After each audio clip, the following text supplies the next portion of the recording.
ஜானகி அம்மா ஜூலை 12, 2026 அன்னைக்கு அவங்களோட 88வது வயசுல வயது மூப்பு காரணமாக தவறிட்டாங்க. அவங்கள பற்றி ஒரு சில சுவாரஸ்யமான தகவல்களை இந்த வீடியோவில் பார்க்கலாம். நம்ம ஜானகி அம்மா 48,000க்கும் அதிகமான பாடல்கள் பாடியிருக்காங்க. அவங்க 20க்கும் மேற்பட்ட மொழிகளில் பாடல்கள் பாடியிருக்காங்க. அவங்கள queen of expression and modulation சொல்கிறாங்க. ஏன் இப்படி சொல்கிறாங்கன்னா, அவங்க இளம்பெண் கதாபாத்திரம் மட்டும் இல்லாமல் குழந்தை கதாபாத்திரம், வயதானவங்களுக்கு ஏற்ற கதாபாத்திரம், அதற்கு தகுந்த மாதிரி பாடல்கள் பாடக்கூடியதில் திறமையானவங்க. இந்தியாவிலேயே பெரிய பிளேபேக் சிங்கர். இவங்க 4 நேஷனல் அவார்ட்ஸ் வின் பண்ணியிருக்காங்க.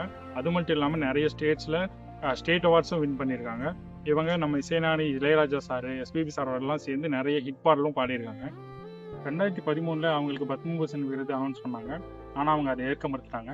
ஏன்னா அவங்களுக்கு ரொம்ப காலதாமதமாக அது கொடுக்குறதா அவங்களுக்கு ஃபீல் ஆனதுனால அவங்க அதை ஏற்க மறுத்துட்டதாக தெரிவித்தாங்க. அவங்க எவ்வளோதான் ஃபேமஸாக இருந்தாலும் அவங்களுடைய எளிமையான வாழ்க்கை, இசையின் மீதான அர்ப்பணிப்புக்காக அவங்க எப்போவுமே மதிக்கப்படுறாங்க. அவங்க என்னதான் இந்த உலகத்தில் இல்லைன்னாலும் அவங்களோட பாடல்கள் மூலயமா அவங்க இந்த உலகத்தில் வாழ்ந்துட்டு தான் இருக்காங்க.